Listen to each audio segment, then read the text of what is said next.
All right, welcome to Season 2 of Episode 1 of the Big Game Breakdown, powered by Bingo Media, live from Knuckleheads. I'm your host, Seneca Hampton, and join me, I will be joined later by none other than the head coach of the Ocean Springs Greyhounds, Jake Bramlett. And this is it. This is Season 2. We made it for another season, and this week we're going to kick off. We're going to talk to Coach about a lot of things. We're going to talk about Week 1 matchup. We're going to talk about the spring, the summer, all that. But right now, let's kick things off with our new little intro video to kick things off for the new 2025 Greyhound football season. You right now have all access with Bingo Media.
And we are back. What's going on, Coach? Welcome back to Season 2 of the Big Game Breakdown, live here at Knuckleheads. We're doing it different this year. We're on a Tuesday instead of a Thursday. You know, what you think about that? Man, it is a lot nicer to be in here and not being that time crunch of Thursday evening and thinking about Friday morning and, you know, just all the emotions and thoughts that go with towards the end of the week and get in here on a Tuesday and we're back at Knuckleheads and glad to see everybody back here. We got a good crowd here. Obviously, the same waitresses. Yeah. Good. Same waitresses here. They were waiting for us and expecting us. But very happy to be back and glad. We're live now. Glad to be back on a Tuesday. But the difference in doing it on Tuesday night and Thursday night, I didn't know how it was going to be, but I like it a lot. Oh yeah, I'm already seeing this. Once I get football season over with, you know, I'm coaching my son's City League team with the Ocean Spring Park and Rec. This was our third game. We're 1-1 right now. When I left right after halftime, we was 20-20. So I don't know what the final score is. I talked to my wife before I came. She said we were down 26-28 with 1 minute left. So I don't know if my coach pulled it back. I don't know, man. Hey, man, I got to see Coach Bingo in action for the opening kickoff for it. I saw a little double wing action going on. I was studying the book of Tracey Lampley. little misdirection going on out there. I only saw one kid pull his own teammate's flag, so we're good there. Yeah, we still do that. We got to look like you ran out there and kicked a fire ant bed and just let them roll. We did, man. So we got our buzz handed tools in the second game. I ain't going to lie, man. Slick them put it on us. That's right. But tonight, Coach, we're covering our Week 1 matchup against Meridian, the Wildcats. And also tonight we're going to spotlight two seniors. We have senior spotlights on Jacobly Bailey, our senior linebacker, and Sharroid Choppa Whitehead, our senior athlete. We also got our brand new segment with Chase Spring, my student intern at Ocean Springs. He's going to be conducting those interviews with those players.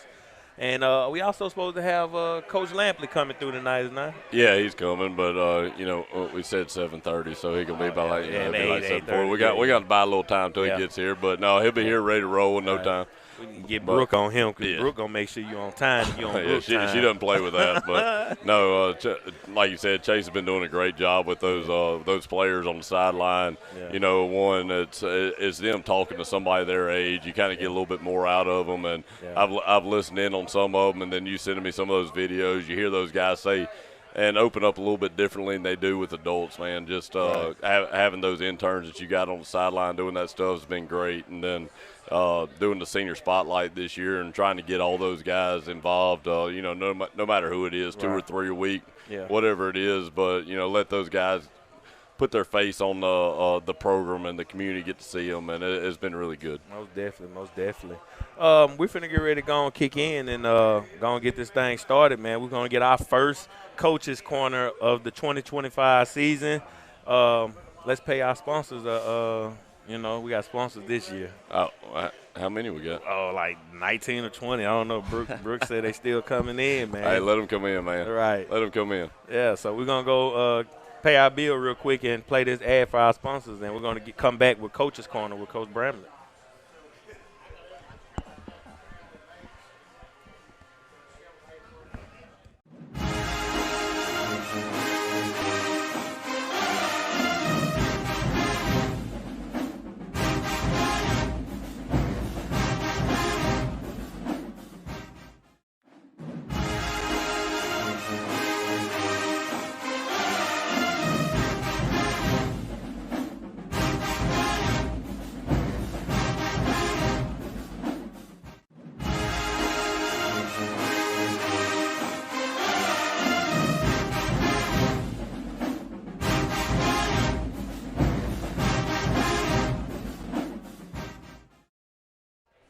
All right, shout out to our sponsors for Coach's Corner. Who was our first sponsor, man? I gotta go check that out, man. I don't want to,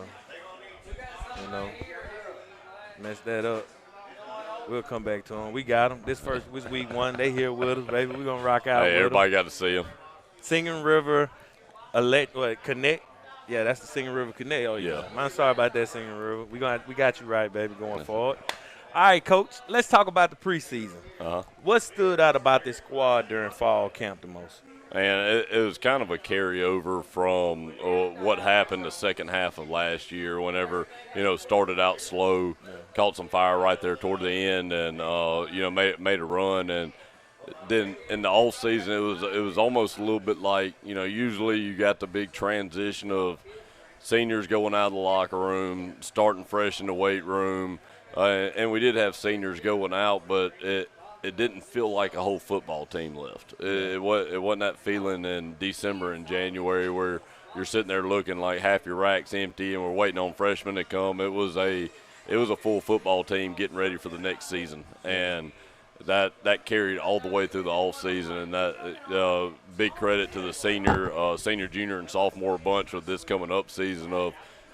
All right, we're flipping the switch in December. We got beat during Thanksgiving week and come back December 1st, and it's just ready to roll. And I mean, there's obviously still 2 teams getting ready to play right there in the state championship, and all those guys can think about is, all right, Coach, we got to get ready. We got to get ready to come back and get over that hump. So they did a phenomenal job going into January of preparing their bodies and getting in the right mentality of. Every day we got a little bit to prove in order to get where we want to go, and it's carried all the way through the summer. And we got our 9th grade group in there after our upcoming 9th grade group. The guys just played their first ball game this year in there during the summer, and they mixed it in with us a little bit. Got a lot better. They actually went out and won their first game of the year. Started out 1-0 against Harrison Central last night, and.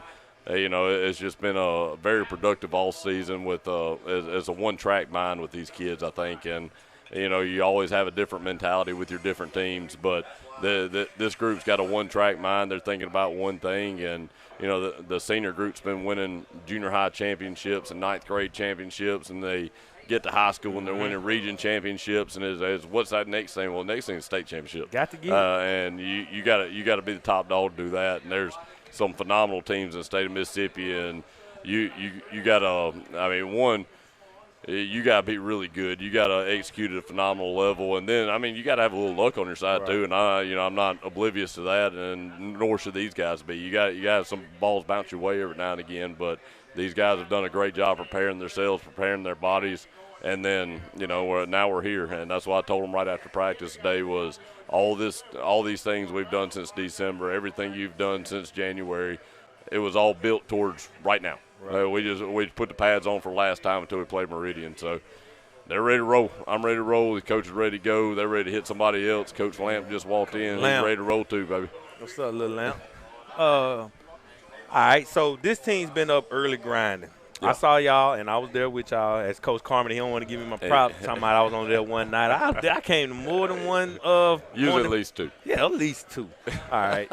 Made it look like I was there every last one of them. Hey, you had your workers there. Your interns were there. They were on time. So. They was there. That's what they supposed to do, But this team's been up early grinding. Yeah. I saw y'all at 5 a.m. The lights were on. I was there with you to cut them on the first night. Mm-hmm. You see them. It's 5 a.m., but they still out there sweating. What did you see their mindset be with those 5 o'clock as time went on for those during fall camp? Yeah, that's it's different. It's different. It's we started it. I think last year, maybe 2 years ago, we did a couple of them. I can't remember, but I know last year we did a few of them, and we started getting to that point of fall camp, and I want to talk to the seniors. I want to know their thoughts. I want to bounce some team vibe off of them. The stuff that I'm not going to hear from a kid, but they may hear in the locker room when I'm not around. And I want to know what they felt about. Did y'all like the morning practices? Is it something you want to do? Is it something we can do a couple times a week, or would y'all just rather do them flat out? And pulled 5 seniors to the side during weight training the week before fall camp started, and asked them, I'm like, what y'all think about mornings? We love the mornings. You want mornings every day? I want mornings every day. We're still going to do weights, and then we're going to do our conditioning, and we're going to do our speed in the afternoon. Doesn't matter. We want to go in the mornings. And so went with it. Man, I can tell you it was 90% attendance, 95% attendance, whatever you want to say. I know every morning practice was at most calling 2 kids, and the majority of the time they woke up and were there before 5 o'clock. And that was a system those guys had set up of whether it be seniors, O-linemen, defensive backs, whatever it was, of 4:20, they were all hitting each other up. If somebody didn't respond by 4:30, they were calling, knocking on doors. Everybody's pulling in at 4:45. We're practicing at 5, and it wasn't just something that we do just to say we're practicing at 5 o'clock in the morning. It's fun to post the videos out there doing things before everybody else is awake, but it's not about that. It's about making sure that we get the reps in that we need to get in and not getting caught by heat advisory or some stipulation that that MHSA puts on heat for safety guidelines, and we're making sure that we don't miss a day. And I thought it produces a lot of self-discipline for these kids in order to get up and do that. I mean, it takes a lot of self-discipline on an adult to wake up at 3:45 every morning, make sure you're getting there, make sure you're on time, have everything lined up for practice. I mean, you don't just go out there and start yelling at them to carry the football better. It's you got to have practice scheduled. You got to have it scripted. Right. Everything's got to be in place the day before or the night before or whatever it is. And these kids are getting to bed at 9, 10 o'clock, making sure they're awake at sometimes 3:50, 4 o'clock, however long it takes them. Some of these guys are making a carpool trip, picking up 4 or 5 guys. But that's crazy. You be seeing them. Awesome attendance, man. Awesome attendance. They came in ready to work. I gave them about 15 minutes as soon as they got in the locker room I need my 15 minutes in the morning. I got to readjust my life every now and again. So, at 5 o'clock in the morning what's a better time to do it. But I think really the best thing we got out of it is you see a different attitude in some certain kids and really all the kids. Nobody has a chance to have a bad day before you get to see them, or nobody has a chance to have a different kind of day or mess up doing something or whatever the case is. You're getting to see them first thing before they see anybody else in the morning, and you get to see the true them. Yeah. And one kid in particular, Aiden Watson, he's always that guy at practice. He practices really hard, but at the same time, it's like, man, do you ever get happy about anything? But at 5 o'clock in the morning, that joker's happy. Yeah. And I was like, Aiden, man, what's different? What's going on? Nobody mess with him yet. And it's like, Coach, I ain't had to go to school yet. I'm good. I'm happy. I hadn't been in school all day. I'm ready to go. So, you just see a different side of kids. It's a little bit fun. Everybody gets to know each other a little bit better. I mean, you're not you don't have coaches calling kids every single day to come to practice when they're coming at 4th block. But, all these coaches getting to know their players real well and know what they sound like when they wake up, make sure they brush their teeth in the morning. Let's roll. Yeah. So we get up, all groggy, man. Yeah, you can tell when they just woke up and they're like, I'm on my way. No, you're not. Man, you know, I be up all night editing, and whenever I post our content late at night, them jokers be up. Oh, yeah. They be up 11, 12 o'clock at night. They be up. They First don't, one. they don't know how to put that phone down and go sleep. They can't. And then, you know, they up all night. They want to try to get up before dawn. They want to come practice, man. I tell you, it fixed a lot of them after about 2 or 3 days of practice. Oh, yeah. You can see the difference. All right, so let's kick it off with week 1 breakdown, the Meridian. All right, let's get into Meridian. All right, we're going on the road to kick the season off. What are we expecting? A hostile environment. Hostile environment meaning that Ray Stadium historically is a hard place to go and win. I mean, from when I was in high school to when my dad was in high school, whatever you want to call it, that place it's a tough place to go in and get a win. Right. And you're going to play a team who didn't have a great year last year. They were pretty junior and sophomore heavy last year. Didn't have a great year. Didn't make the playoffs. And the last time that we played them, they came down here and beat us in the first round of the playoffs 2 years ago when we were 9-1. And you know there's a lot of sophomores that are playing next week that remember that game. They were here for that game. They know what Ocean Springs is about. Now, hopefully, we put a little better product on the field this time. But it's a tough place to go and play. It's a big stadium. You're going to play it on blue turf. It's a team that's got a decent amount of experience. I've been hearing a lot of, you get a lot of news clippings of, they're playing a young Meridian team. They're not very young. I mean, they got some good young players, but they're not. There's a senior quarterback, senior receiver that's 6'6", 6'7". They got 2 senior DBs that are phenomenal players. A senior linebacker that's really good, and their best D lineman's number 95. That's a big senior, and I think they returned their entire offensive line except for one guy. So, I mean, it's going to be a tough team, man. It's the quarterback is really experienced. He's a coach's kid and, knows the game back and forth, and he's been starting there for 2 years now. So, they expect a really tough team, and they went and played Louisville this past Friday in a jamboree game and went toe-to-toe with Louisville, and you know what the kind of program Louisville is. Right. So, Yep. Expecting a tough matchup, but something that we wanted early in the year, just like we had the last 2 years, starting out Madison Central, and this just a little bit different team, but they're out of Region 3, and that's the kind of games we're going to play, year in, year out, non-region games. But excited to go up to Ray Stadium, excited for these kids to see something different, and get a little payback from a round 1 game that we feel like we let slip away from us 2 years ago. Oh, definitely, man. I remember that was a heartbreak. I call that Black Friday. Yeah, it was Black Friday. All right, Coach, break down the Meridian scheme. Like, you just named the returning talent that they have. But what the Greyhounds tell us what the Greyhounds got to do to execute to come out with a victory. I mean, I talked about the quarterback a little bit. He's great ad-libbing and making plays. Whatever they're trying to do, he knows where his outlets are. Mm-hmm. He knows how to get out of bad looks. He does a great job running the football, and I think a big part of us is containing him, and not necessarily making him hand the ball off or making him stay right there in the pocket, but giving him some looks that he's not used to seeing, and maybe some pressure, some coverages, whatever the case is. Something just throws him off his game just a little bit and makes him think a little bit more than just going out there and being a great athlete like he is. Yeah. And that always starts with a defensive front, and we're returning a great core linebackers that have been with us for, they're mostly seniors. We got 3 seniors and 1 sophomore starting in linebacker, and their experience outside of that sophomore. And then defensive line, we're replacing a lot. We're expecting a lot out of those guys that are there.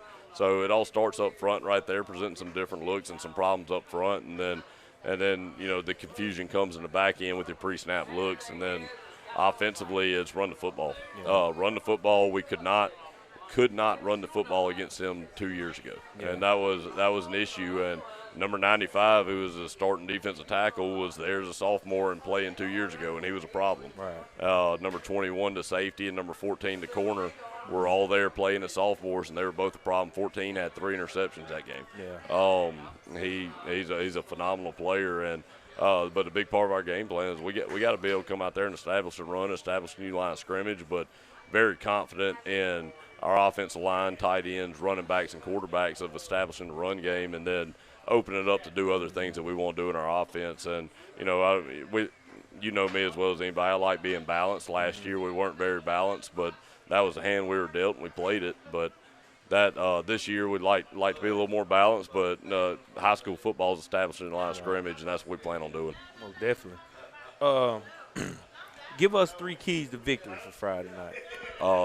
Ball security, taking the ball away when you can, and no pre-snap penalties. No pre-snap penalties. If we don't have a penalty in between or outside the whistles, I feel good about it. If we don't have any pre or post snap, I feel great about that part.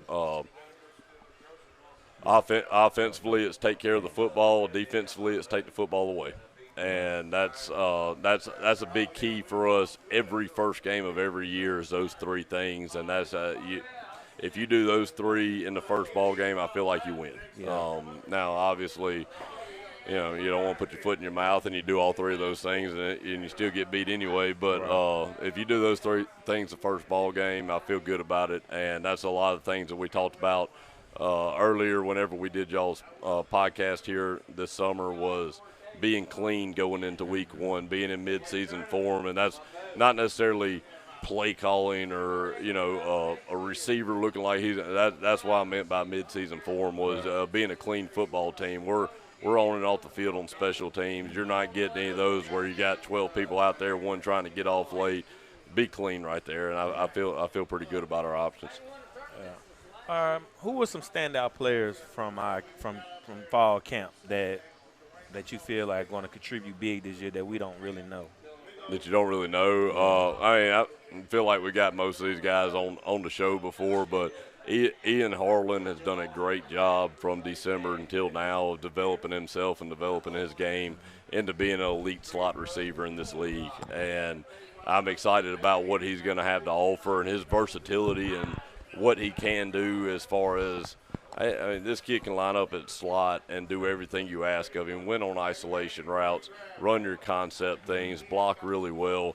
And then we change personnels, and the next thing he's out at wideout, and he's singled up by himself, right, doing things he needs to do out there. And then we change personnels again, and he's in the backfield. And then he's an elite punt returner. And I think he's done a good job of just perfecting his craft this offseason, and I'm really looking forward to watching him play this season.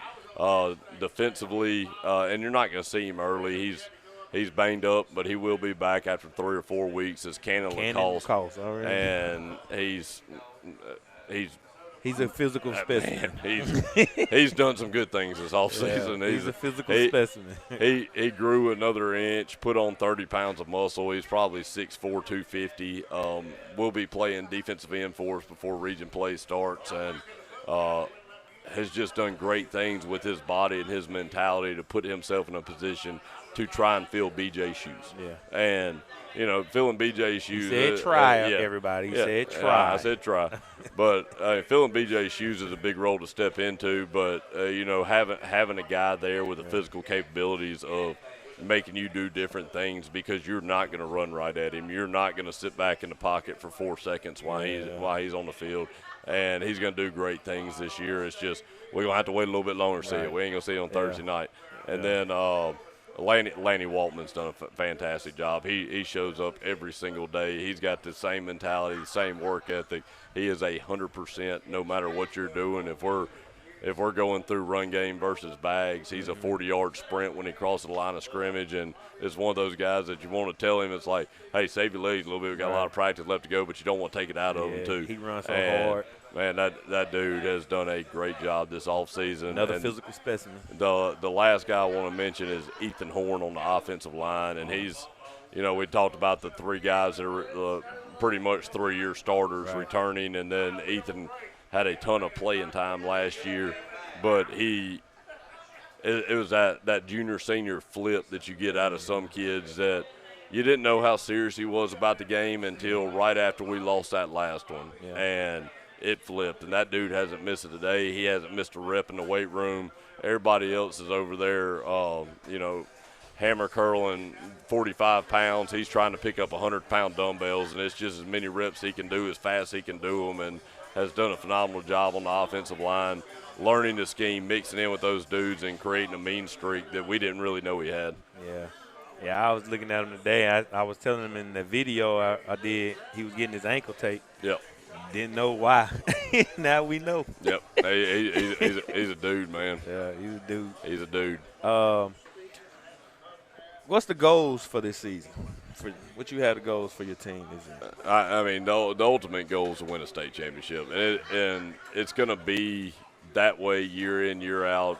As long as I'm coaching football, is we want to be the team in the end that wins the whole thing. And now, is it feasible every year? Probably not, but there's going to be years where it is much in the sight, much in reach, and this is one of those years. And this is one of those years that, you know, there are some great teams out there. There's you hear about your Brandons, you hear about your Tupelos, Masson Central, Starkville, whoever. There's some great teams out there, and it's going to take a ball bouncing our way here and there, but we have a great team too, and I feel really good about it. If we stay healthy, making a run right there at the end. But, yeah, I mean, the ultimate goal is to win a state championship, but at the end of the day, these guys have been playing together for so long. The senior bunch has just been one of those groups that when I first got here in 2020 and they were sixth graders, people were talking about them as sixth graders. Yeah. They've been together for a long time, and they have their own individual goals as well. And as a program, we want them to achieve those individual goals. We want them to get to that success. We want to make sure they're doing the good things in the classroom, in the community, everything else, which is the reason we bring them into it. But their end goal is a state championship as well. And I hate to use the word state championship or bust. That's what it is. You say it, and it's like, all right, well, anything outside of a state championship is failure. No, it's not a failure, but we didn't achieve our main goal. Yeah. And this group has won so many different. Like we talked about the junior high state championships, ninth grade, junior high, whatever it is, and region championships, and there's one out there you ain't touched yet. Yeah, that's the only one, and that's it. Yeah. And that's what we talked about, the be remembered. I mean, if you want to be remembered in this community, be remembered for that. Yeah. Be that first group that brings it back. Yep. What's Coach Bramlett's mindset for year 4? This year 4, or 3 for your head coach? It's 3. Year 3. Going on to year 3, and it's every year the mentality changes. So you done had a baby every year. You done been head coach, yeah. And what it seems like. Well, we got one coming up real soon. Yeah. So the mentality part of that, it kind of keeps me all over the place, keeps me on my toes. But no, I really, my first year as a head coach, the uneasiness of the unknown was, a thing going into the season. I mean, I knew my players. I knew how a football game went. But the uneasiness of what goes through a head coach's mind as soon as the ball's kicked off in the first ball game. That was a lot of that first week going into the Masson Central game, my first year as a head coach. The second year was a lot of I felt like internal pressure, the pressure I put on myself, or felt like, other people were putting pressure on how we looked, or, what came off of, graduating 10 seniors on defense, what that was going to look like on the field, how that ball game was going to go. And this year, being the third year, I feel at ease. That's why I was telling somebody the other day, it was an odd, not comfortable feeling of ease. I know these kids. I'm the only person these kids have known as far as a high school head football coach. I feel like I know the mentality really well, and I'm feeding off of their mentality right now. As much as they may not want to hear it, well, if they're listening, they can hear it right now. I mean, I feed off their mentality as much as they feed off my mentality. If they're confident, if they're at ease, if they understand, if their knowledge is growing, that eases me. That tells me we're going in the right direction as coaches. And I would say my mentality going in this year is a little bit of ease, even though it's uncomfortable for me because I don't know what to do with that. I haven't had that before. But I do like it. We're going into 2 nights away now, and and I feel really good about it. You know, no matter the outcome, I feel like we've prepared ourselves. I feel like we've done everything we can do physically and mentally to prepare for this ball game, and you know, it's time to go out there and kick that thing off and let's see what happens. And that's I know these kids are ready for it. Me and these coaches, you know, as much as we're like, all right, we're gonna keep hitting each other for three straight weeks. Well, we're ready for it too, man. We're ready to see something different. Most definitely. I'm ready to play some ball. I'm ready. Well, not play. Ready to see y'all play some ball. I don't need to play any ball right now. Nothing. I can stand on the sideline for it. If I got one play left to me, it ain't gonna be pretty. Man. I'm ready to get out there and just watch. You know, because I've been with y'all now for a complete year now to start it off now, and to see, you know, where the transition is and the shift coming up now. So it's gonna be exciting, man. So week 1, we here. We're on the road Thursday. We're headed out to Meridian, and that's going to do it for this segment of Coach's Corner. I always appreciate Coach Bramlett for breaking it down with us and giving us that inside look at what's coming up. You know, now, you know, you'll have 2 segments when we come back. We'll have our game breakdown for the previous game and then the upcoming game for that week. Yeah. So episode 1 is always a little different. But now it's time to shine the light on a couple of our senior leaders. You wanted to highlight today. Sharroid, Whitehead, and Jacobly Bailey in no particular order, however you got them lined up. But, Sharroid and Jacobly both they're leaders of this team on different sides of the ball. Sharroid was a great athlete for us last year, came in at quarterback and won 7 or 8 straight ball games playing quarterback. And then Jacobly's been a stud at outside linebacker for us and just a mainstay at a position that's very important in our defense. But they've both done a great job this offseason, getting their bodies right and then preparing their sides of the ball and getting the young players in, and the feedback they get off of them and then they give back to me has been phenomenal this year. All right, well, we're gonna let's roll into our player spotlights real quick, where our sideline reporter Chase caught up with 2 of the Greyhounds greats, Sharroid, Choppa, Whitehead, and Jacobly Bailey, as they gear up for this Friday's matchup against Meridian.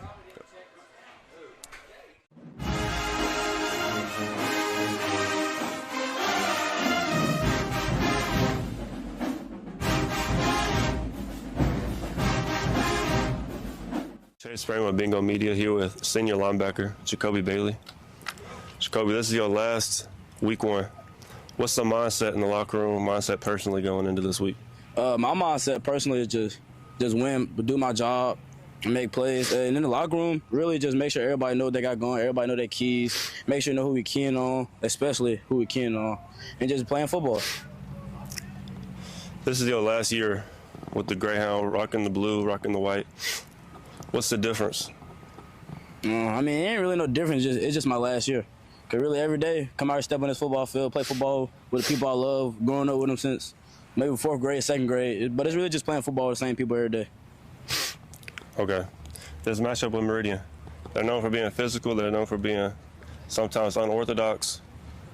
What's the key for you in this defense to be ready for that? Our key is to let them do what they do. We just stay poised. Don't let the trash talk get to us and just play football. Because if we trash talk, we get thrown out the game for 2 games, and we don't need nobody on defense or offense or just period just missing out 2 games. Because everybody a part of this team. Everybody's a big role part of this team. As a senior defensive leader, what's one thing you've been letting your guys know that needs to be done? That we need to all run to the ball. Even though I'm the leader, but everybody needs to be a leader. Everybody needs to talk and communicate. I like that. What's one thing you want people to remember about your senior season? How the year before, I was like, people knew me, but not everybody knew me. But after this year, everybody gonna know who I am. I like that. That's Jacobly Bailey, senior linebacker. This is Chase Spring, signing off. Let's get money.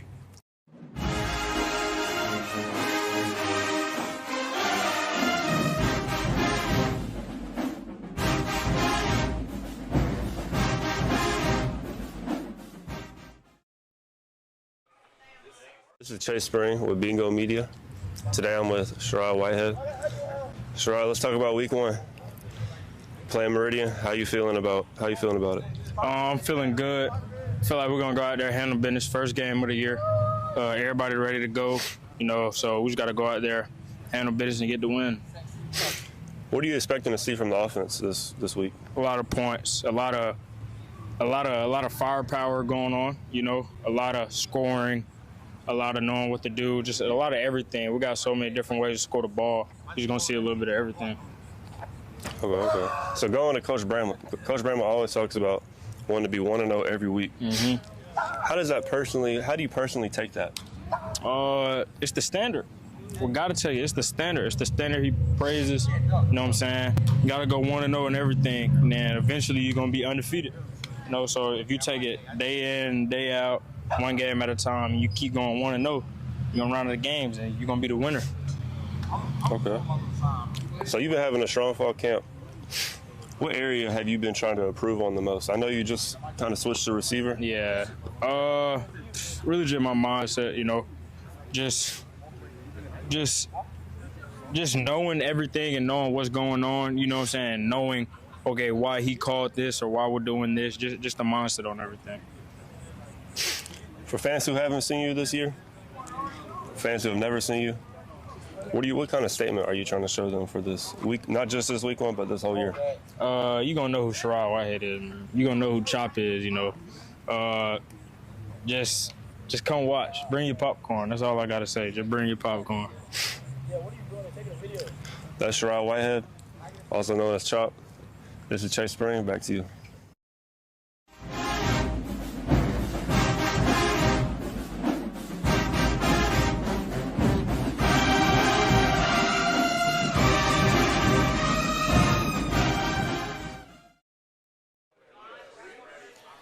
And we are back. This time we are with our coaches spotlight. And this week we have none other than the Ocean Springs offensive coordinator, Tracey Lampley. Coach. Yes, sir. It's year 5 here in Ocean Springs and year 3 as offensive coordinator. How confident are you in this offense heading into week 1? Well, I'm very confident in this offense. We have a lot of leadership returning, especially up front on the offensive line side of the ball. Yeah. And then we have some skill guys that's returning that can help us out as well. And I'm very confident in what these guys can do. I mean, we've been grinding since January, marinating this offense. And so I'm confident in it. We just got to trust what we've been doing and let it take care of us on Thursday night. Most definitely. What are the key goals for this offense this year, both statistically and as a unit? The main goal is staying healthy and then also taking care of the football and no pre- or post-snap penalties to hurt the offense and let the offense work. Yeah. Take what the defense give you, be able to scratch the defense vertical and horizontal, make them cover every blade of grass on the football field, and we can do that. We can be successful. Oh, definitely. We've seen some explosive talent in fall camp. Who are a few guys you expect to really break out this season? Most definitely, I think Solo is a home run hitter. Solomon Baggett is a home run hitter for us. Sharroid Whitehead, Ian Harley, all the guys up front. That's what makes this offense go. Without them, the offense is really stalemate. Right. Looking forward to the young guys like Logan Carter to come in and make some plays. Jeremiah Golden come in and make some plays for us, and everybody just feed off each other. You know, one man don't have to be a hero. Right. And of course, Chalmers come in and make some plays too as well. Yeah. How important is it to set the tone early in this week 1 matchup on the road at Meridian? It's very important, man. You're going on the road. You're going to a hostile environment, 7A program. You can silence their crowd early. Right. That'll mean the momentum is on our side. But in a perfect world, they going to make good plays too as well. They've been putting in work since January to summer, fall camp. So something good going to happen for them too as well. It's football at the end of the day. But we just got to answer the challenge when it's presented to us. Most definitely. What's your message to the players and fans as y'all get ready to launch this new season? Well, to the players, it's just about being consistent. Being consistent in practice. I mean, from being consistent from period to period, rep to rep, and then you get that, then the day-to-day consistency will take over. You know what I mean? Right. And then from the for the fans' perspective of it, just continue to support the Greyhounds, show up, be proud, be loud, and cheer and be proud of what the product we are putting on the field for you. Coach, how would you describe the identity of this year's offense? Well, at the end of it, I think we are balanced. Yeah. We balance. We can hit you with the home run from the running back position. Yeah. We can hit you with the home run ball from the skilled guys out wide at receiver and tight end. I think we more balanced offense, well-rounded this year. So that then is about taking the fight to the opponent. You know what I mean? Set the tone for how you want to be, how you want the game to go. Right. So set the tone most definitely. Yeah. Are there any major changes or tweaks you made to the playbook this offseason? No, it's about just being detailed about what we are doing, being more consistent in what we're doing, and finding plays what work for the guys we have on the field. Yeah. And we can narrow that down, and we got to gear this offense of what they can do. Yeah. In order for us to be successful. Right. So we got to call plays and put them in position so they can be successful on the field. So you don't have to reinvent the wheel. You just got to get the ball to your playmaker. You just got to outsmart your opponent. That's it. How do you balance being explosive while still controlling the game tempo?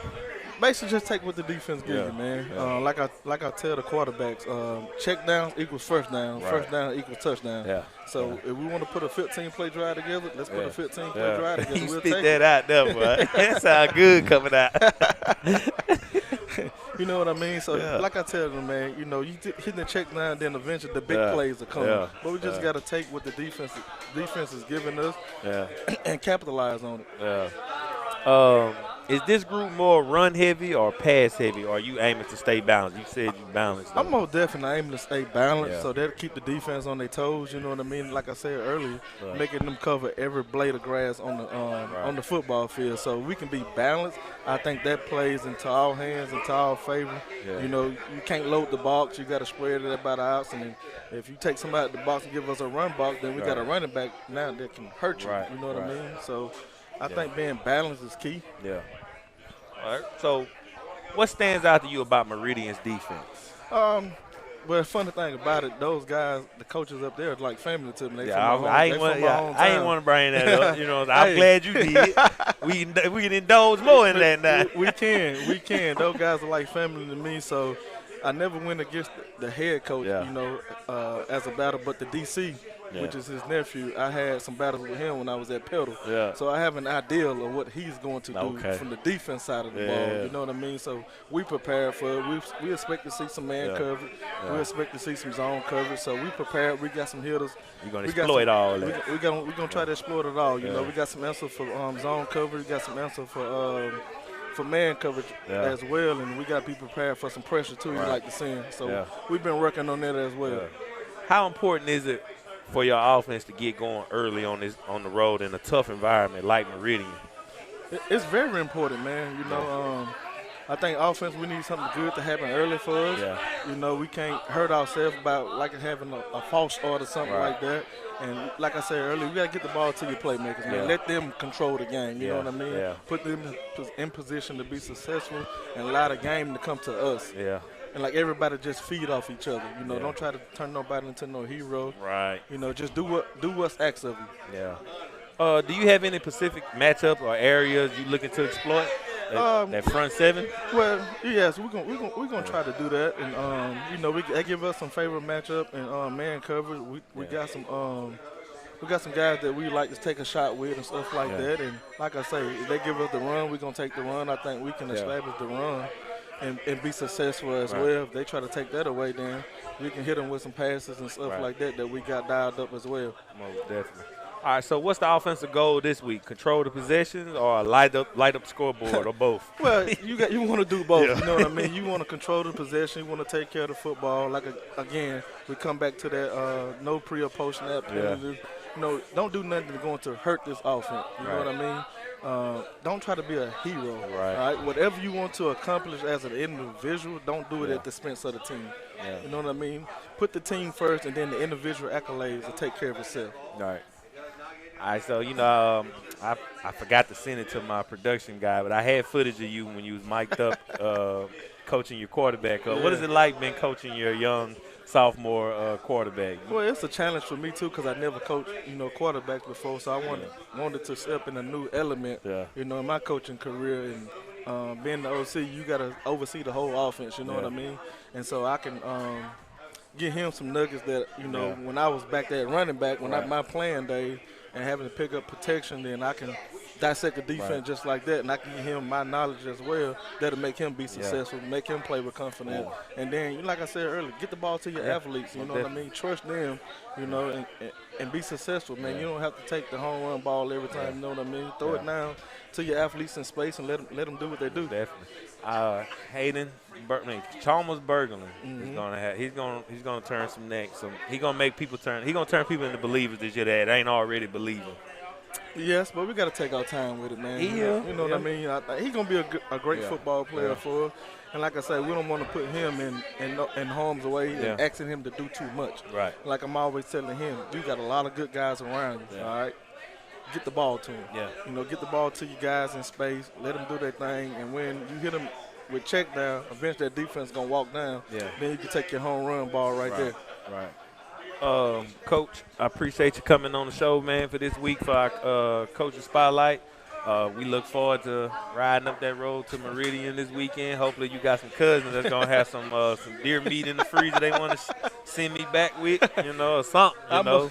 I'm going to definitely get that done for you, man. Thank y'all for having me, man. Looking forward to a great night of football on Thursday night. Like I said, it's been a long time coming since January, so we're ready to go against somebody else. We prepared the road and kicked off this 2025 season the right way. Oh, definitely, man. All right, that was Coach Ocean Springs Offensive Coordinator Tracey Lampley. We're going to take a break and pay some bills and shout out our sponsors, and we're going to be right back with Ocean Springs Communication Director Trey Brennon. We'll be right back.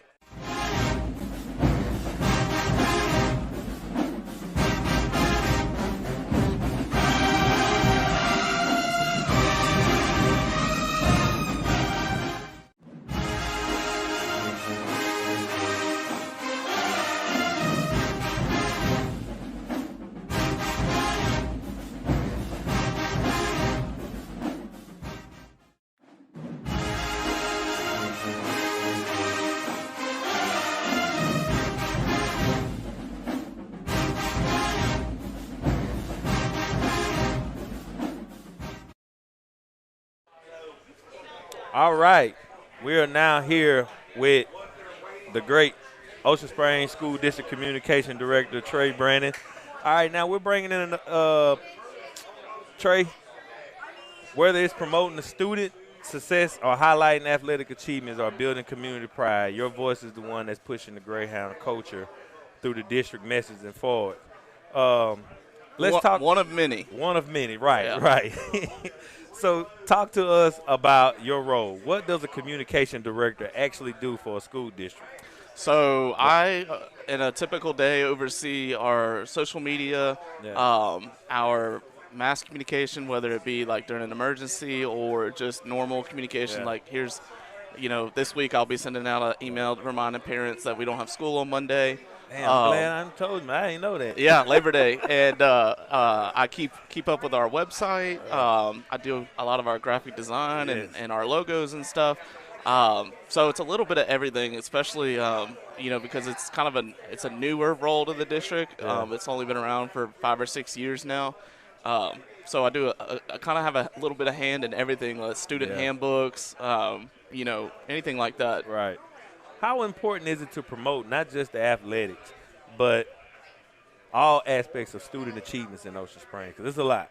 Oh, yeah, and we have a really, really talented community, and we have a really, really talented student body, and it hits in every category, the academics, the arts, and the athletics. Our theater is outstanding. Our Blue Gray Pride Band is outstanding. The arts are outstanding.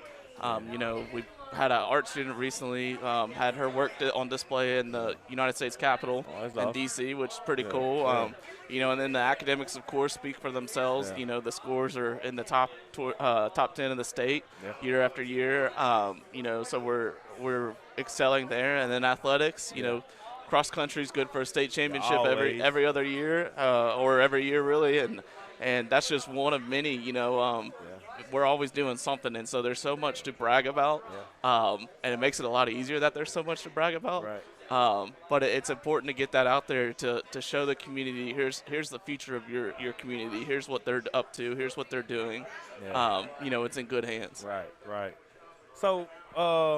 you've been very active on social media. You know, you're the identity of the Ocean Springs School District. You do the graphics, like I said, all those cool graphics y'all see on social media. That's Trey. That's not me. That's Trey. We collaborate together. I probably take some pictures and Trey go in there and sauce it up, man. It's teamwork. It's makes the most the dream definitely work. teamwork, man. We're like the Hawk and Animal, the Legion of Doom over here, bro.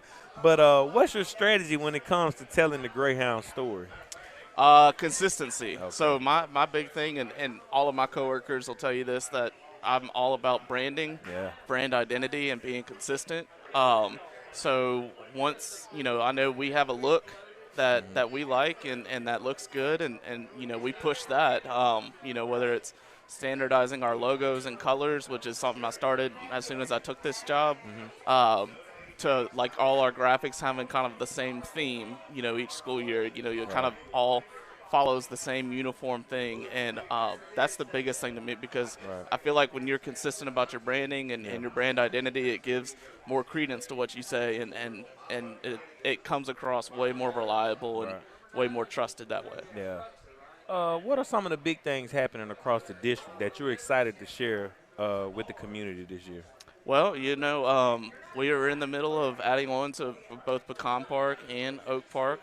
You drive by those elementary schools, you'll see they're active construction zones, because we're expanding, and with the bond passing back in the spring, once those are completed, then upper will start getting redone, and that'll turn into a middle school. We've got, and that's just on the construction side, we've got a lot of good things happen in academics. We're expecting in September to get our results back, to see how our students did on their state assessments last year and see how the district did as a whole.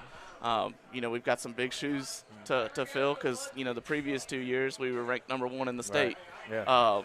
So there's a lot of pressure. Will there be a 3-peat? Who knows? So we'll find that out next month, and then school getting kicked back in session, and lots of things happening. Got the homecoming parade coming up in a couple weeks, and then fast. Yeah, before you know it, it'll be Thanksgiving and then Christmas, and it stays busy. Man, you just said all that. I didn't even realize all that was coming so fast. Mm-hmm. All right, so you're a proud alumni of the Ocean Springs Greyhound, is obvious. What's one memory from the last football season that stood out to you as to that's why we do this moment? This past football season? Yeah. Man, that's good. That's a good question. I really enjoyed being up there. I'm trying to remember the game. I think it might have been Northwest Rankin last year towards the beginning of the season when Ocean Springs was down at halftime, or maybe that might have been the year before. But either way, that was what really did it for me, was the team went into halftime and had been getting outplayed, outmanned, and then they came out in the second half and it was like a different team. And they were rallying around each other, and they put a whooping on. Well, I think this was 2 seasons ago, but I remember thinking in that moment and telling Coach Carter, because I was standing next to him, man, that's a great sign. Regardless, because we had that tough opening schedule. We had Madison Central, and then back on the road and all this other stuff. That's such a good sign when you're on the road that far away. You get down, you've already you've taken your lumps already in the season, and to come back and with a young group of guys like that was really special. Man, I can only imagine. What advice would you give to another district looking to improve how they connect with students and family through media and content, because you're kind of leading the forefront of that? Well, thank you. I do my best. I'm lucky. I have a lot of people that can help me and that know, because I try to stay, and this is probably what I would tell them, is to try to stay as current as possible on what is popular, especially among the students. For us, I know that the way we communicate with parents and the way we communicate with students. If I send because it happens all the time, we'll send an email out to students. They might not check it for 3 months, and then it's just not the same. So you got to meet them on their level, whether it's TikTok or Instagram and stuff like that. And that's something you've added a lot this year, thankfully, because that's not my forte. The video and stuff like that. I wish I could make a video like Crystal Bramlett, but I don't have that. I don't have that talent. I don't know how she does it. Me neither. We could put her on the staff too. But it's it's a different way you make content. Yeah, she got it down. Yeah. Yeah. Well, you're going to be DJing again this year, right? Yes, sir. So what goes into being the DJ at a football game? Like, how do you have, like, you have a set playlist or what? Well, the first thing is not playing over the band. Yeah. That's the most important Yeah. thing. So thankfully I have a radio with our band director, and he'll tell me when he's about, but that's the most important thing I keep in mind is because, about a third of our bleachers, whether Coach Bramlett likes it or not, I'm sure he doesn't care. They're here for the band, and they're all band. And the band run the city. Yeah, and the band is amazing, and they sound great, and so they should be heard. So that's the first thing, and then after that, it's, I will pick out some of the music ahead of time, but a lot of times it's just having different songs for different scenarios and being prepared for different things. We've talked about some stuff coming up for this season that. I think the crowd's going to like, depending on how things go, and having that ready so that when something happens, you can hit it and go. So I'll pick out a little bit, but a lot of it. And then, like, when I'm watching a football game, like on TV and stuff, I'm noticing stuff like that. Like, I'll notice, like, something that's playing in the stadium in the background. Or like, when I attend a sporting event, I'm always thinking, like, listening and trying to pay attention to that kind of stuff. Yeah. It would make sense. You being the communication director, you're always looking for inspiration. Yeah. Yeah. Always. Yeah. All right, everybody. That was Trey Brennon here. We ain't gonna hold him up because I'm gonna have him here a lot more throughout this year. Like we kind of come inseparable, man. Yeah. Like we talk every day. Yeah. So we're gonna bring in the voice of the Greyhounds right now. Ain't that what he is now? The voice of the Jeff Shepard. Jeff Shepard. Yeah. What would you consider him? Yeah, he'd be the radio. He's the radio and live stream voice. Play-by-play announcer. And has been since like 2012, I guess. Yeah, he's old. Yeah, he old. All right, so I ain't gonna tell him that we said that. He was doing it when I was in high school. Oh yeah, he old. Yeah, I was his intern one time. That's deep. Yeah. I'm just looking at him, just laughing, man. But yeah, we're gonna bring Jeff on real quick, man. We're gonna pay our bills real quick to our sponsors real quick, and then when we come back, we're gonna have Jeff Shepard come on to talk about being the voice of the Greyhounds for this upcoming season and what he got in store for the 2025 season for the Greyhounds. Again, appreciate you, Trey, for swinging by. Sir. We'll be right back.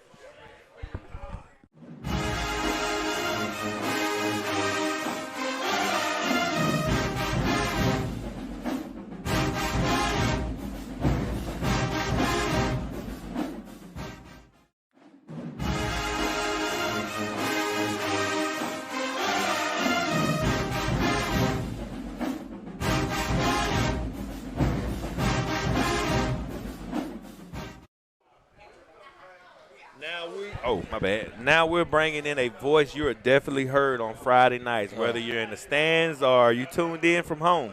He's the man calling the action, painting the picture, and bringing the big game energy every single week. Please welcome to the show the voice of the Greyhounds, Mr. Jeff Shepard. Oh, thank you very much, Bingo. I appreciate it. First off, I appreciate, amateur hour's over. You're dealing with a professional now, okay? Right, Trey's over there. Yeah, Trey's over there back in the corner. He called you old. Wow. He said he was your intern when he was in high school. The first year we started, we called him Stat Kid is what we called him. He ran our numbers for us. Numbers guy. Those many years ago.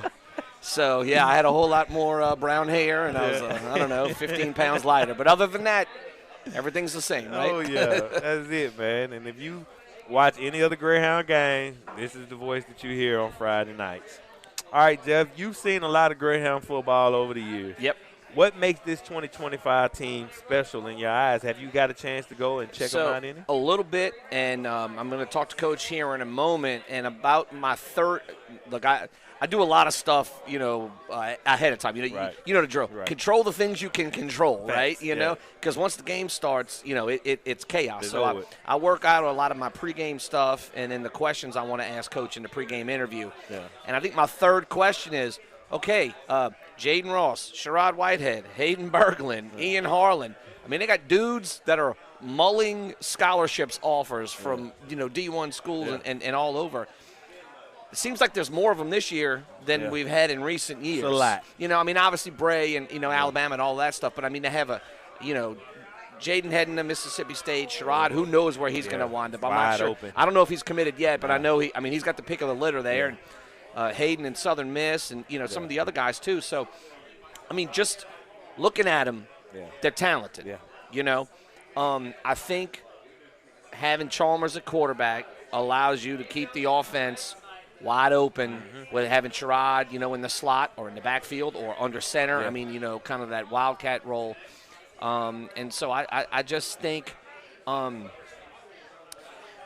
going into last year, there was a lot of questions. Yep. I mean, there's always questions going into the season. Yeah. But I really felt like walking off the turf, walking out of the stadium last year after losing the South State Championship game, I was thinking, I think this team's going to be pretty good next season. Right. I think they're going to be even better. Now, you know the drill. It doesn't guarantee you anything. It doesn't mean you're going to end up back in South State or even farther than that. Yeah. But I think going into this season, I think there's a lot of really positives that the Hounds have. I'm with you on that, man. I just looking at it, there's talent all over. It's so much talent, man. You got kids that should be like they can go to another program and be a dude. Well, yeah, and you talk about the kid that moved in from Gaucher. I haven't seen him yet, Solomon. Oh, I know him real well. Yeah, I'm not seeing him yet, but Coach Collins, his wife and my wife are really good friends, and they were over at our house earlier this summer, and he was telling me about him, and it sounds like. Yeah. Not any drop-off from Will and some of the other great backs that we've had in the years that I've been doing this. And so, again, I think they were going to be all right with Lanny, and now you add him in here too, and it's just this really formidable 1-2 punch to where it's not all on the quarterback, and the passing game. So I'm really excited to see this kid play. Me too. So this Thursday, what are you most excited to see unfold against Meridian? Well, first and foremost, I'm excited to be able to play up in Meridian at Ray Stadium. Yes. I mean, in the 90s, Meridian was a powerhouse. Yes. In the 80s and 90s. I mean, at one time there were like 5 dudes in the NFL that had played played high school in Meridian. So I'm really excited to just see Ray Stadium and just go up there. I'm excited to just to see this offense. I had never asked him this. I'm just going to say it. Yeah. I want to know what would Coach have done if he could redo the South State Championship. Would he just start Chalmers? Yeah. I'm look, I don't know if you wind up winning the game, but I think I'm just really excited to see him under center. Me too. To have a sophomore quarterback. Worked out the last time we had a guy who was a sophomore. It worked out well for a couple of years. Real good. For a couple of years. Yeah. And I'm excited. His brother is the tight end. I think he's going to be really, really good. Another stud. Yeah, and I just think that he's the youngest of all those boys, and he's just been sitting there listening to them talk about this stuff. So his knowledge of the game, I just think he's going to be so much farther ahead. Right. So I'm just really excited to see this offense play out. I think this team has got some really good potential this year. You took the words right out of my mouth. I'm just going to move to the next question. All right, so you have had the best seat in the house. Yeah. Any standout play or moment from the past couple seasons that just still gives you chills? Yeah, so I used to say this all the time. The best play I ever saw anybody make from Ocean Springs in all of the years I've been doing. This is 2025, right? So this is my 14th season of doing the games. Trey said you was old. He said it. Rude. In the messages. So we were playing, this was before Jake and all those guys came to Ocean Springs. We were playing at Hammond High School over in Louisiana, okay? And Austin Williams was on the team. Big receiver. That's right. Mississippi State. That's right. That's exactly right. Yeah, he got like 9 degrees because he was in college for like 14 years because of COVID, He was there forever. So we had the ball at about the 10-yard line, or in our own 10-yard line, and the quarterback took the shotgun snap, threw a wide receiver screen over to the left side. Austin made the first dude miss and then outran Hammond's defense 90 yards down the sideline like it was nothing. And it was crazy. Yeah. And I was like, all right, well, maybe he's also fast. I didn't realize he was that fast. I think it was the first game of his senior year, maybe his junior year. And I say this all the time. That was the most athletic. That was the best play that I saw until Bray Hubbard became the quarterback. Yeah. And then I couldn't tell you which one was the best one because they were all so awesome. And then just his era, those 3 years Bray was there. That era was I do remember. I can't remember exactly who we were playing, but he went around the left end on a touchdown run. They threw a flag for holding. On the next play, he went around the left end for a touchdown, and it was good. And I'm like, the dude just ran 200 yards on like back-to-back, 150 yards on back-to-back plays, and he wasn't even winded. And I was like, he's just different, you know. And then And then the thick six that they threw in Picayune a couple years ago was great too. Yeah. So that was a lot of fun when Talon caught that. That was a great exciting play. So it's been a lot. I mean, obviously the last 4 years have been the best. Yeah. But I mean they were spurts of some good players and good plays, in all those early years too. It's only gonna get better. Oh, I think so too. Yeah. All right. So what is like capturing those game-winning drives or explosive touchdown as they happen in real time? It's fun. I get a little amped up. Yeah, I know it's fun. I asked him if I can put a GoPro up in there with you, man. It's intense. I mean, so my kids, I've got a senior and a sophomore. Neither of them play football. My sophomore's in the band. But I know, especially on this team. I mean, I know a lot of the kids. I've seen them. I coached some of them. When I was younger, when they were younger, obviously as well. Yeah. So you get invested. Yeah. If I didn't care about it, I wouldn't still be doing it after all these years. Right. You know what I'm saying? I wouldn't be lugging all of this equipment around and trying to get internet signals in remote locations in South Mississippi. You know how much fun that is, right? It's rough. Yeah. So right, Hunter. But I mean, it really is. That was the most disappointing thing about that South State Championship game 3 seasons ago when we lost on the last play of the game and that field goal. It was just, we were so close. We had done just about every single thing that you could do to get there. I mean, those fourth quarter games are intense. I mean, I know we've had a couple of last second field goals and things like that. I mean, the Connor White interception last year. To lock the playoff game down in round 1. I mean, that was crazy too. Connor, when he caught that, that's right. The interception in the back of the end zone. That was a beautiful end zone. Yeah, that was great. And so that knocked out Northwest Rankin, set us up for the rematch with Oak Grove, and we walked the dog on them. And then, it was what it was. But I mean, it's just those. It is those last. It's intense. The stadium is just rocking and rolling. It really is. I mean, I think if you can have, anywhere you can have an atmosphere. Right. Look, we're fortunate. I mean, our fans turn out. Yeah. Our students turn out. We have big student sections at all of the games. It's not like that everywhere. Nope. It's not like that everywhere in South Mississippi. So, and I've had years where it hasn't been like that completely. And it's not as fun. It just isn't as fun. Yeah. So. Yeah. How important is it to have strong communication and media coverage for high school athletics today?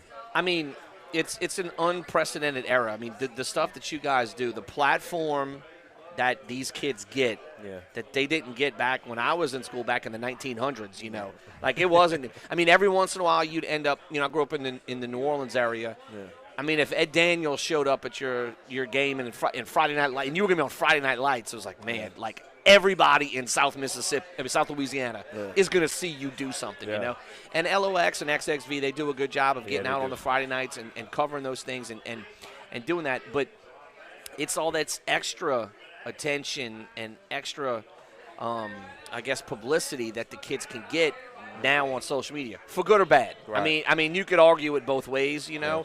I mean, I think when used properly, though, I'm sure kids who maybe weren't the highest recruited or recruited at all. Right. But they've put together enough work and enough good plays to put a good tape togetger. Yeah. And maybe it gets them to junior college. And, hey, maybe they wouldn't have had that opportunity before, And I think that is something that I think is, something that's really cool to watch and see. It is, man.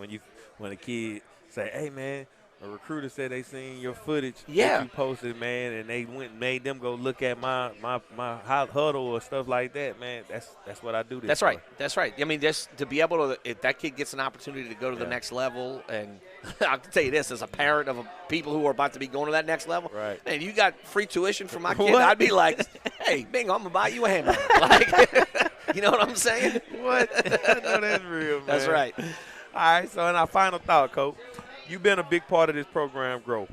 What does it mean to you personally to represent the Greyhounds every week from the booth? I think it's a tremendous honor. I don't take it lightly. There's been some years where not everybody's loved everything that's come out of my mouth. Again, because sometimes I react kind of in the moment because I'm so excited.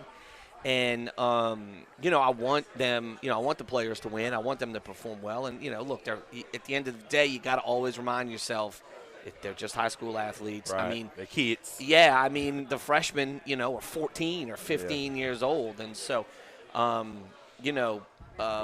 I take it it's a tremendous responsibility. I would be completely remiss if I didn't thank, like, Jacob Dykes, the principal, Jeff French, the soccer coach who's helped me out a ton. Trey and I, we mess with each other all the time, but he jumps in all the time on road games and helps out and does things with me. Trey do it all. Yeah, he really does it all. Travis Hunter of the school. That's right, yeah. But, and even older partners that I've had over the years that, and then, Corey and Tim on the stream team. I mean, those guys are traveling. Didn't Forehand who just passed? Jeremy, yes. I mean, this is going to be long live Jeremy. Yeah, I mean, this is going to be a weird high school football season in South know. Mississippi without Jeremy Forehand around. I mean, he did multiple games. Everything. He jumped in with me several times just last year. The D'Iberville spring game? That's right, yeah. He did playoff games with me before. Nobody really hardly knew what he was going through. No, and it was. I mean, he fought it for 8 years, and he's one of my best friends. And but again, I'm the guy talking, and I'm just the monkey directing traffic up there because Tim and Corey are running the graphics and running the cameras, and Jacob's keeping stats, and Trey's listening to Dennis Warren, and he may say something to me about who made a tackle or who did something else. I'm getting text messages from coaches and other players or former players saying, hey, blah, blah, blah, that guy reminds me of this or something like that. So I get information from kind of all over the place, and I'm happy to pass that on. I think it's a great responsibility. Look, I'm not from here. My wife is from here. But I couldn't imagine living anywhere else. And I'm just so appreciative of the opportunity to have this job. And the fact that this is my 14th season, I really can't believe it that it's, it's kind of already happened. So we just had a text from a current Greyhound player. He told me to ask you to name your all-time Greyhound starting offense. Oh, my God. Let's see. He'd be the starting athlete, I'd say, Mr. Whitehead. I mean, obviously, Bray would be your quarterback. Will and who went to Toledo, the running back? Michael Kelly. Michael Kelly. He was another Gaucher guy. He was great. Yeah. Austin Williams at wide receiver. Brown. DeAndre was a little before my time. I covered when I worked at WLOX. I covered DeAndre and was unfortunately at the Superdome when he got hurt, covering Southern Miss in that bowl game. There was another kid who transferred over who was like a wide receiver, a kick returner. See, I'm old now, so I don't have everybody's names up there like I used to.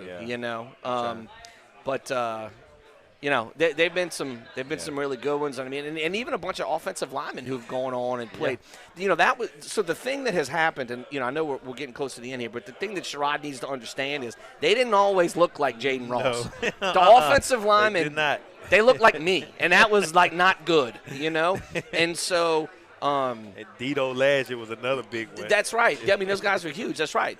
Zaylen, yeah, you're right. But the offensive line did not look like they do right now. It's the strength and conditioning program that Coach Bramlett headed up when he was the offensive coordinator has completely changed everything about the Ocean Springs football program. And I mean, at the end of it, it's one of the biggest reasons that this program's had such success over the last 6 years. I agree. Yeah. So it's a system. That's it. That's exactly system, right. Man. All right, Coach. I still call you Coach. Everybody, Shepard, it's man. fine. It's I love habit, it. man. I love it. I love to habit. call people Coach. Right. It just happens. Man. Yeah. But big shout out to you for stopping by. The voice of the Greyhound, Jeff Shepard, for stopping by as always and bringing the energy on the mic. Appreciate all the things you do for us and everything we do. We're finna take a quick sponsor break to close the show out. We're gonna bring Coach Bramlett in to close everything out so we can take it out because tonight is Tuesday night and they have, I can't say what they got for $2, but they got it ain't Roy Red. It's chicken nachos. Oh, yeah, chicken nachos. Nice. Chicken nachos. So before we get done, if you want to come down here and get you some chicken nachos, come on. They look good. And then they got other nice things on the menu. Yes, also. they do. That's right. So appreciate you Yes, just coming by. Don't make it a don't come a stranger. That's right. Stop by, Not at all. man. We can always use a Jeff Shepard in our life. Appreciate you. All right. So ask my wife. She'd probably disagree. All right, man. We're going to take this quick break, commercial break, and we'll be right back to close things out.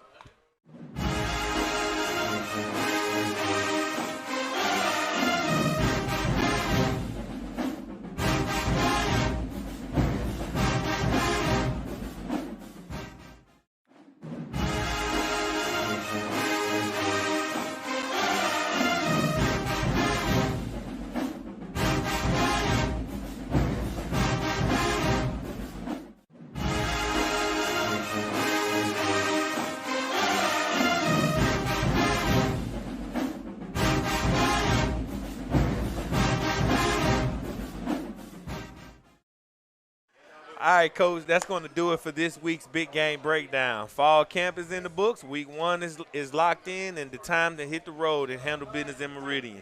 We're going to appreciate all our guests tonight. We had Coach Tracey, Lampley, offensive coordinator. We had the voice of the Greyhounds and Jeff Shepard, and we had our communication director and Trey Brennon. We also had player spotlight interviews from Jacobly Bailey and Sharroid Whitehead. And now we're finna close things out. Coach, any closing words? Man, just if you can come to Meridian, support these guys. Obviously we want to have a big show in there as a traveling football team. We want our fans to be there. If you can't, osgreyhounds.live, you get on there, free live stream. You get to hear Shep talk, and if you haven't tuned in that before, very entertaining. I think Dr. Dykes, our principal, will be on there as a color commentator with him, and those two together are they're very, very, very entertaining to watch, to listen to. But if you can get to Meridian, get there, big stadium. We want to pack our side out, make sure these kids get a bunch of support, and then it's going to be some great football coming up. I love kicking off the season on Thursday night, first ones. Other teams get to come watch us. That's fine. Get their scouting part in, but we get to do the same thing on Friday night next day. So, very excited about the upcoming season, man. Excited about doing this again every week, and then having all these people up here and getting to be at Knuckleheads is just always a good time. Most definitely, man. All right, as always, I'm Seneca Bingo Hampton, and this is Coach Jake Bramlett, and we'll see y'all next week right here, same time, same spot, live from Knuckleheads. And until then, go Hounds, 1-0. 1-0, baby.